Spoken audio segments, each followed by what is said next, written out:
这个初六开工，今仔日早起咧，这天气是真好。中南部是烧了到要30度，也毋过暗时开始受到锋面甲东北季风的影响，会向降温。明仔载这北部地区是平均今仔日减10度到12度左右，所以提醒观众朋友都要注意温差的变化。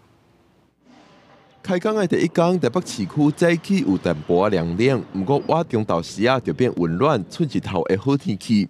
中央气象署表示，15早时温度较悬，中南部高温甚至通到30度，不过暗时就会开始有变化。今天深夜到明天，因为有一道锋面通过，到时候东北季风也增强，因此在北台湾特别感觉到温度有明显的变化。明天预估高温会跟今天相较之下。 会有10到12度的落差。明天在北台湾的高温大概只有16度到14度左右而已。好天气连面就有变卦，15暗时就有锋面开始影响台湾，北台湾温度下降的感受会非常明显。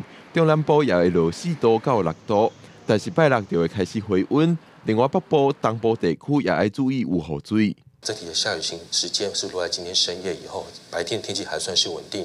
明天白天跟深夜的雨量将比起来相对缓和一点点，而周六到下周二看起来水汽明显比较减少，只剩下迎风面的东半部有一些局部零星的降雨而已。另外，中央气象署提醒，拜六礼拜北部马祖、金门的大雾也是出现低云，会影响能见度。提醒民众若有要坐飞联机，要注意航班的资讯上新变化。